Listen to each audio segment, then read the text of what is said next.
Bom, já tenho dito aqui que, na minha opinião, vai dar impeachment. E não é uma estratégia da oposição. O impeachment vai ser uma decorrência natural desse estilo do Bolsonaro. Ele começou meio cheio de dedos, meio inseguro, daí à medida em que foi... É que nem aquele sujeito que você convida para vir na sua casa, daí ele fica no começo meio inibido, daí depois que pega intimidade, anda de cueca na sala. Ele faz parte, digamos, de um meio social, não é social econômico, não. No meio de formação de educação que não é típico, digamos, da família brasileira, é típica dos arrebaldes, digamos assim. Né? Vamos pegar um conjunto de crises gratuitas, de ódios gratuitos que ele vai espalhando por aí. Em relação ao Sérgio Moro, o que ele tem feito é uma humilhação permanente. Ontem foi aquela história do troca-troca, uma coisa absurda para um presidente da República, aquele tipo de brincadeira, e ele dá aquele riso dele, parece um esgar. Eu tenho uma maior curiosidade para saber que piada que ele contou para Raquel Dodge, que é uma senhora fina, para ela rir daquele jeito. Não deve fugir desse padrão dele. Né? Hoje ele deu uma fantástica, né? Ele falou, tem que ter controle de natalidade, porque toda família educada tem com cultura tem poucos filhos, e apresentou o caso dele como exceção. Ele não é exceção, ele não foi o excesso de filhos que transformou a família naquela família busca-pé sem simpatia. Né?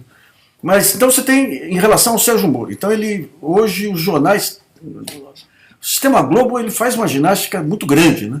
O Sistema Globo tentando mostrar que o Moro está sendo prestigiado. Daí tem uma reportagem que fala, não, ontem teve aquele episódio que ficou meio constrangedor, mas hoje ele já chamou o Moro e já fortaleceu o Moro. Fortaleceu como? Ele chama a imprensa e fala, eu sou o técnico e ele é o jogador. Isso não é fortalecer coisa nenhuma. Não é nem o capitão do time, é o jogador. Então não é fortalecer definitivamente. Né? E a cada dia que passa, já tirou o COAF do Moro, e o jornal tentando transformar o Moro. Não, o Moro tem esse problema com o Palácio está indisposto com o Moro, porque o Moro é independente, é isso e aquilo. Não é independente. Os conflitos do Moro com o Bolsonaro não decorrem aí de rebeldia, de princípios. Ele não tem a prática de atuar em conjunto. Então ele toma decisões, e essas decisões depois, quando chegam no Bolsonaro, o Bolsonaro retruca e ele não fala nada. Ele é um sujeito submisso ao Bolsonaro. E o Bolsonaro acabou dizendo, né, ontem, eu acho, ele pensa que é juiz que decide tudo. A cada dia que passa ele vai desmontando o Moro, que é uma das figuras, se for pegar, digamos, essa ultradireita raivosa que existe aí no país, é o Bolsonaro cada vez mais restrito àqueles 15%, que ele vai chegar de novo, e o Moro que engana ainda um público um pouco maior. Né? Então os casos são muitos. Esse negócio dos jornais aí, ele celebrando o fato de não ter mais publicidade em jornal impresso, né? Publicidade oficial, os balanços, né? Que é um anacronismo mesmo, há muito tempo que devia ser por PDF. Você tem toda empresa, sociedade anônima tem relações com investidores na internet. Agora ele faz questão de transformar isso numa represália aos jornais. Então, por onde você caminha, você tem os conflitos dele. E a grosseria é uma grosseria que ele não se deu conta, nunca vai se dar conta. Né? É uma ofensa ao país como um todo. É uma ofensa às instituições. Cada vez mais, aquela história dele dar uma entrevista na rua sobre o cano que ele deu no chanceler francês. Não vou mesmo. Ele foi lá falar com o ONG. Ele não aceita nada que seja... que tenha diversidade, que tenha um outro lado. Então não adianta, é uma figura de milícia mesmo, de estado de exceção, e ele vai levar. Você está num crescendo aí com essa questão de Lava Jato, com a questão dele. Hoje é um caos armado, né? As declarações cada vez mais ampliadas, aí vai ter confronto em breve. Aí. Obviamente não é esse confronto dessa entrevista do Dias Toffoli na Veja, mostrando como que ele garantiu a estabilidade democrática. O Dias Toffoli, qual é a dele? Pô? Criou uma conspiração contra o Bolsonaro, que tinha um general, tinha empresários. Foi o único. Você acha que uma conspiração com essa abrangência passaria despercebida esse tempo todo, Toffoli? Se manque também, né? E talvez agora, depois de tanto asneira do Bolsonaro, mas ele está sendo... Por que ele está em cima da carne seca aí? Por conta das reformas. Ele fala, eles precisam de mim para as reformas, então eu faço o que eu quiser aqui, que eles vão ter que me aguentar. E daí você tem um episódio que vai ser o desfecho provável de todo esse caso, aí que é esse escândalo que estourou em Itaipu. Só para rememorar, né? Você tinha a renovação do acordo de Itaipu entre Brasil e Paraguai. Você tinha um ponto lá, o ponto 6, que antes a energia excedente do Paraguai era vendida por um preço especial para a Eletrobras. Daí houve uma manobra pressionada pelo governo brasileiro para tirar esse ponto. Aliás, não esse ponto, a ANDA, que é a Eletrobras do Paraguai, queria ficar com a energia negociada no Mercado Livre. Daí houve uma discussão, uma pressão do Brasil para tirar esse ponto, e no meio do caminho entra uma empresa de um suplente de senador aqui querendo ficar com esse excedente por um preço vantajoso. Parece que é um contrato que envolve 200, 300 milhões de dólares. E ele fala em nome do Bolsonaro, da família Bolsonaro. E para confirmar isso, todas as discussões são feitas de forma secreta no Itamaraty, com embaixadores indicados pelo ministro das Relações Exteriores, que é supervisionado por quem? Por Eduardo Bolsonaro, sujeito que vai para ser embaixador nos Estados Unidos. É provável que não passe. Quer dizer, você tem um crescendo de reação contra o Bolsonaro, que a cada dia que passa amplia mais a rejeição e fica mais nítido para que esse Eduardo Bolsonaro se interessou tanto aí pela diplomacia. Né? Nós já fiz um xadrez mostrando como que o Bolsonaro chama o presidente paraguaio para o Brasil, como que acerta todo um acordo, como que o Eduardo Bolsonaro aparece em Twitter dizendo que vai estimular os negócios com o Paraguai, como que Itaipu entra como um dos negócios centrais e como que esse empresário se mete no meio, em cima de pressões do governo brasileiro, segundo ele alegava. E tudo isso saiu porque o ex-presidente da ANA, que era um sujeito honesto, não quis entrar nesse jogo, que era um jogo que prejudicava muito mais o Paraguai do que o Brasil, e pôs a boca no trombone e pôs os seus WhatsApps no trombone. E daí que entra o caso. Essa aqui é a proposta da Legos, confirmando aí a jogada que se fez, né? Então aqui é esse Pedro Ferreira, que é o presidente da ANDA, respondendo à proposta dessa empresa de ficar com excedente dessa energia de Itaipu. Mas vamos mostrar agora o último capítulo aqui, que esse capítulo é mais complicado. Né? Os personagens são esses aqui. O Horácio Cartes, que é ex-presidente do Paraguai até agosto de 2018, um barra pesada. O vice-presidente Hugo Velasquez, que é ligado ao Cavas, barra pesada, todos do Partido Colorado. O Mário Abdo Benítez, que é presidente da República hoje, e o Dário Messler, que é doleiro. Esses quatro, eles compõem uma ópera aí cujo personagem principal é a Polícia Federal do Sérgio Moro, que monta, por coincidência ou não existe coincidência, né? Não adianta o Sérgio Moro pedir desculpa depois, né? Mas uma operação que acaba garantindo a permanência no poder do Benítez, que é tratado por um apelido carinhoso aí pelo Bolsonaro. O que acontece? Esse Benítez, você teve um processo de impeachment lá na Câmara do Paraguai.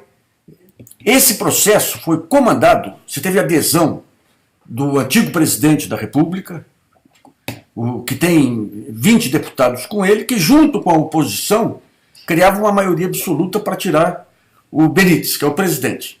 O Benítez chegou no dia 31 de julho a jogar toalha.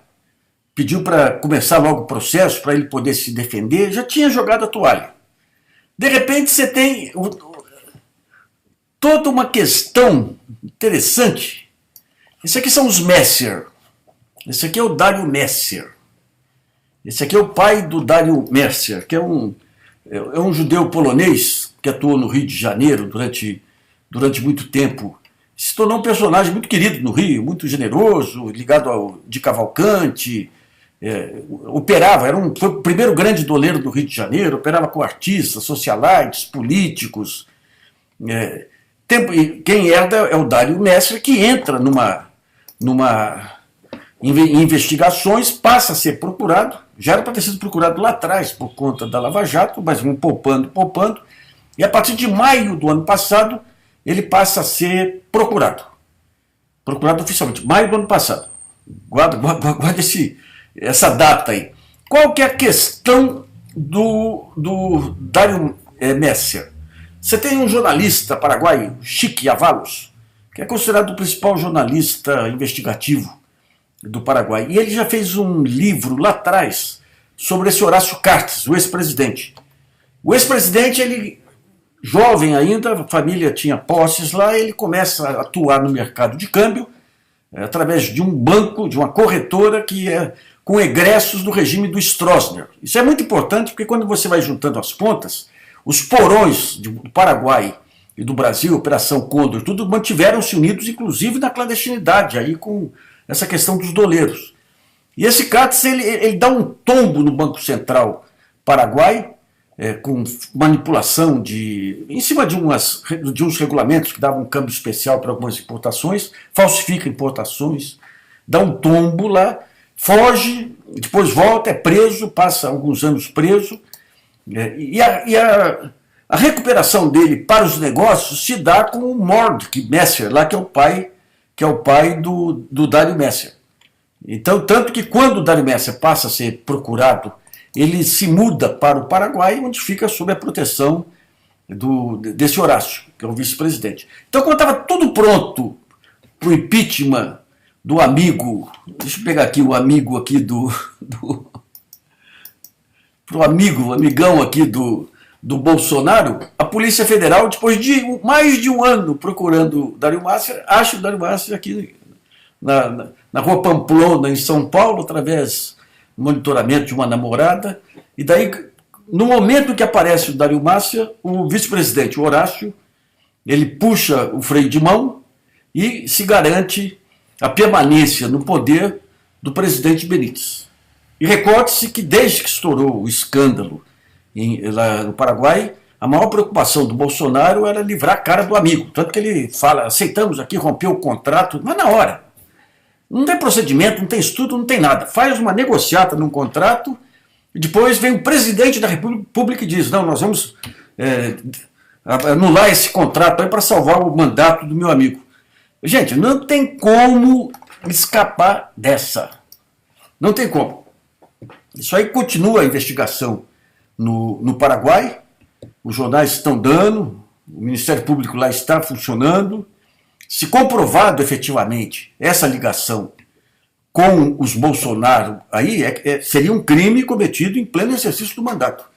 Então os jornais não estão fazendo jornalismo. De vez em quando vem alguma coisa do Paraguai, a Lava Jato nem se fala, isso não existe. A Lava Jato, aliás, hoje, para você ver o nível do caráter, né, o caráter público desse pessoal, você tem o vazamento, mais um vazamento aí, agora foi do El País hoje, né, em que o Deltan Dallagnol, ele fala como que vamos torpedear Raquel Dodge, que está atrapalhando a gente.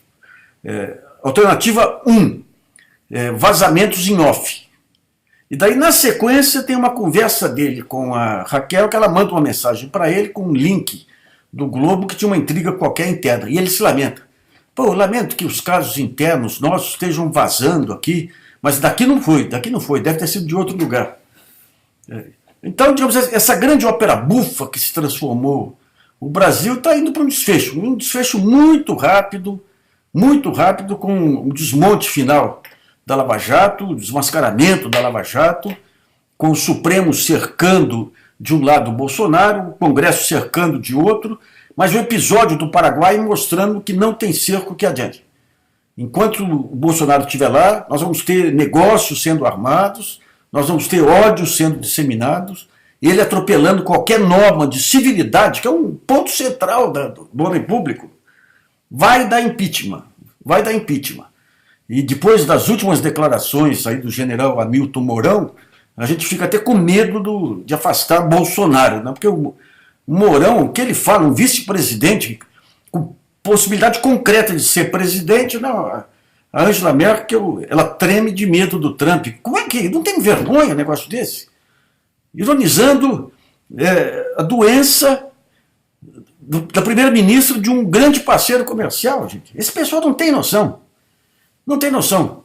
Se os setores responsáveis aí do Congresso, do Supremo que começa a atuar, se a Raquel Dodge, que aparentemente está fora do jogo, agora tiver os momentos finais de lampejo aí, tem que segurar esse homem. Esse homem é inviável para o Brasil. Ele torna o Brasil uma nação inviável.